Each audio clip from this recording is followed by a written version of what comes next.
हिमाचल प्रदेश में इस वर्ष मानसून सामान्य से कमजोर रहने की संभावना जताई गई है। मौसम विज्ञान केंद्र शिमला के अनुसार प्रदेश में मानसून के दौरान औसत वर्षा में करीब 10% तक कमी दर्ज की जा सकती है। इससे किसानों और बागवानों की चिंताएं बढ़ सकती है। हालांकि अत्यधिक बारिश और क्लाउड बर्स्ट जैसी घटनाओं का खतरा अपेक्षाकृत कम रहने की संभावना है। मौसम विज्ञान केंद्र के निदेशक शोभित कटियार ने बताया कि प्रदेश में मानसून के दौरान सामान्य तौर पर लगभग 730 मिलीमीटर वर्षा होती है, जबकि इस बार यह आंकड़ा घटकर करीब 670 मिलीमीटर या उससे कम रह सकता है। उन्होंने कहा कि अल नीनो की विकसित होती परिस्थितियां इंडियन ओशन डायपोल का न्यूट्रल रहना तथा यूरेशियन क्षेत्र में बर्फ की स्थिति मानसून के अनुकूल नहीं है, जिसके चलते वर्षा में कमी आने की संभावना है। उन्होंने बताया कि हिमाचल में मानसून के प्रवेश की सामान्य अवधि 20 से 25 जून के बीच रहती है और इस वर्ष भी मानसून सामान्य गति से आगे बढ़ रहा है। प्रदेश के मध्य और ऊंचे पहाड़ी क्षेत्रों में अगले 5 दिनों तक बादल छाए रहने और कुछ स्थानों पर हल्की बारिश होने की संभावना है। मौसम विभाग ने 18 और 19 जून को कांगड़ा, कुल्लू, मंडी और शिमला जिलों के लिए येलो अलर्ट जारी किया है। इस दौरान गरज चमक, तेज हवाओं और बिजली गिरने की आशंका जताई गई है। हवाओं की रफ्तार 30 से 40 किलोमीटर प्रति घंटा तक पहुंच सकती है। विभाग के अनुसार अधिकांश क्षेत्र में सामान्य से कम वर्षा होगी, जबकि लाहौल स्पीति, चंबा के ऊंचाई वाले क्षेत्रों तथा कुल्लू और मंडी के कुछ हिस्सों में सामान्य या सामान्य से अधिक बारिश दर्ज की जा सकती है। आगामी दिनों की अगर हम बात करें, देखिए हिमाचल प्रदेश में नेक्स्ट 5 डेज की अगर हम बात करें तो कुछ एक स्थानों पे खास करके जो हमारा मिड हिल्स हायर हिल्स वहाँ पे बादल हमें लगातार छाए हुए दिखेंगे और बहुत ही हल्के स्तर तक की बारिश भी जो है कुछ एक जिलों में लगातार हमें रुक रुक के देखने को मिल सकती है। कोई भी सिग्निफिकेंट हालांकि वेदर नहीं होगा, जिनमें से मुख्य रूप से 17, 18 और 19 जून को मिड हिल्स में थंडर स्टॉर्म एक्टिविटीज की भी पॉसिबिलिटीज हैं। साथ में 30 से 40 किलोमीटर प्रति घंटे की हवाएं भी हमें देखने को मिल सकती हैं कुछ एक जिलों में, जैसे कि हमारा कांगड़ा, कुल्लू, मंडी और शिमला जैसे जिलों में। बाकी अन्य दिनों में या बाकी बचे हुए स्थानों पे कोई सिग्निफिकेंट वेदर नहीं होगा। कुछ एक स्थानों पे बादल जरूर छाए हुए रह सकते हैं और थंडर शावर्स की एक्टिविटीज हमें देखने को मिल सकती हैं। किसी तरीके का कोई अलर्ट रखा गया है किसी जिले के लिए पर्टिकुलरली? अगले 3 दिनों तक तो कोई भी अलर्ट नहीं है हिमाचल प्रदेश में, लेकिन हमने 18th और 19th जून के लिए कांगड़ा, शिमला, कुल्लू, मंडी जैसे जिलों के लिए थंडर स्टॉर्म एक्टिविटीज को ध्यान में रखते हुए और बिजली गिरने जैसी चीज़ों को ध्यान में रखते हुए येलो अलर्ट 2 दिनों के लिए जारी किया हुआ है। मानसून की अगर बात करें तो कब तक अंदेशा है कि हिमाचल प्रदेश में, वैसे तो डेट 25 जून की रहती है आसपास की, लेकिन इस बार क्या अगली है या बाद में? देखिए नॉर्मली जैसा कि हम सभी जानते हैं कि हमारा नॉर्मल जो डेट है हिमाचल प्रदेश में मानसून वो लगभग 20 से 25 जून के बीच में पूरा पहुंच चुका होता है। इस साल की अगर हम पर्टिकुलरली बात करें तो अभी तक हमारा दक्षिण पश्चिम मानसून जो है वो दक्षिणी प्रायद्वीप को लगभग पूरा कवर कर चुका है, उत्तर पूर्व राज्यों को भी कवर कर चुका है, साथ ही अभी तक वो ईस्ट जो पूर्वी भारत है वहां तक वो पहुंच चुका है। और कहीं न कहीं अभी तक जो है वो मानसून अपनी नॉर्मल गति से जो है आगे बढ़ रहा है। जैसे ही ये हमारा उत्तर-पश्चिम भारत में एक बार प्रवेश करेगा मानसून, उसके बाद जो है एक्यूरेटली हम आपको बता पाएँगे लगभग 4 से 5 दिन पहले कि हिमाचल प्रदेश में इस साल एग्ज़ैक्टली कब पहुँचेगा हमारा मानसून। क्या देरी की आशंका है कि इस बार थोड़ी देरी हो सकती है? अभी तक कह पाना बहुत मुश्किल है कि लेट आएगा या अर्ली आएगा, लेकिन अभी तक का जो जितने राज्यों में मानसून पहुँचा है वो उसके हिसाब से अगर हम देखें तो लगभग सभी राज्यों में, अधिकांश राज्यों में बल्कि कहीं न कहीं वो नॉर्मल टाइम पे ही पहुँच रहा है और हमें भी इस बार उम्मीद है कि हिमाचल प्रदेश में भी लगभग 20 से 25 कोई नॉर्मल डेट है उसके आस-पास हो सकता है हमें मानसून देखने को मिले।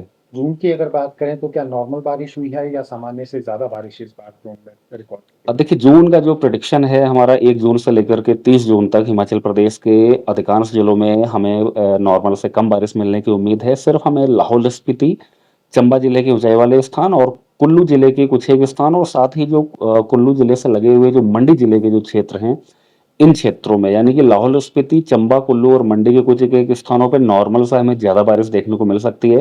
बाकी बचे हुए जितने भी हमारे जिले हैं, खास करके निचले मैदानी और मध्यवर्ती इलाकों में किन्नौर सहित, इस बार हमें नॉर्मल से कम बारिश मिलने का पूरा प्रेडिक्शन है जून महीने में। तापमानों का क्या है? अभी सामान्य के आसपास चल रहे पूरे प्रदेश में या कहीं पर ज़्यादा है कम? देखिए हिमाचल प्रदेश में अभी पिछले 2-3 दिन जो बारिश की एक्टिविटीज हुई हैं, जिसकी वजह से पूरे प्रदेश में तापमान में एक अच्छी खासी गिरावट दर्ज की गई थी। लगभग काफ़ी स्थानों पे 6 to 8 degree below normal temperatures भी हमें देखने को मिले थे। लेकिन कल से यानी कि 14 जून से जैसे ही हमारी बारिश की एक्टिविटी प्रदेश में कम हुई है, टेम्परेचर्स एक बार हमें वापस से बढ़ते हुए नजर आ रहे हैं, जिसमें से कल 14 जून को ही अधिकांश स्थानों पे 4 to 5 डिग्री सेंटीग्रेड की जो है बढ़ोतरी दर्ज की जा चुकी है। अभी तक टेम्परेचर जो है नॉर्मल पहुंच चुके हैं, जो कि अभी तक नॉर्मल से कम बने हुए थे।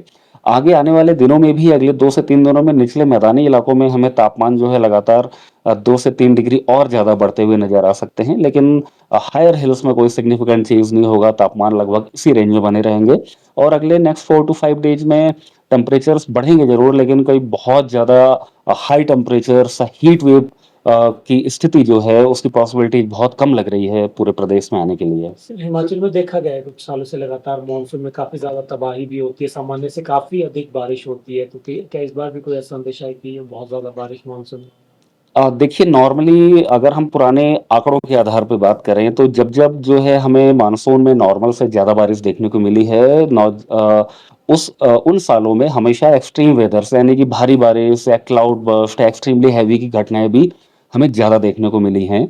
और जिन-जिन सालों में मानसून हमें कमज़ोर देखने को मिला है, उन-उन सालों में भारी बारिश या cloud burst, extremely heavy rainfall की घटनाएँ तो हुई हैं, लेकिन उन घटनाएँ बहुत ही सीमित रही हैं। यानी कि कहीं न कहीं डिज़ास्टर जो है वो कंपैरेटिवली हमें कम देखने को मिला है। इस साल का भी जो हमारा पूरा मानसून का प्रेडिक्शन है, हिमाचल प्रदेश में काफ़ी ज़्यादा कमज़ोर रहने वाला है मानसून, तो कहीं न कहीं अगर पुराने आंकड़ों के आधार पे देखें, तो इस साल एक्सट्रीम वेदर इवेंट्स जो हैं, हमें देखने को मिलेंगी, लेकिन कंपैरेटिवली कम घटनाएँ देखने को मिलेंगी। कहने का मतलब ये है कि इस बार मानसून में सामान्य से कम बारिश हुई है। जी, इस बार हमारा बिल्कुल प्रेडिक्शन है कि नॉर्मली हमारे हिमाचल प्रदेश में पूरे मानसून पीरियड में 730 मिलीमीटर यानी कि 730 मिलीमीटर बारिश होती है। इस साल का हमारा प्रेडिक्शन है कि हिमाचल प्रदेश में लगभग 670 मिलीमीटर या उससे कम बारिश होने की पॉसिबिलिटीज है। तो कहीं न कहीं अगर हम परसेंटेज में के टर्म्स में देखें, तो 10% या उससे भी अधिक की कमी हमें इस बार देखने को मिल सकती है पूरे प्रदेश में। क्या कारण है सर इसका? मुख्य रूप से अगर कम बारिश की हम कारणों को देखें तो जितने भी हमारे ग्लोबल पैरामीटर्स होते हैं मानसून को लेकर के इस बार कोई भी पैरामीटर हमारा फेवरेबल नहीं है। जैसे कि अगर हम देखें कि इस समय हमारा जो पैसिफिक ओशन में है, एल नीनो की कंडीशंस डेवलप हो चुकी हैं और आगे आने वाले महीनों में ये कंडीशंस और ज़्यादा स्ट्रांग होती रहेंगी।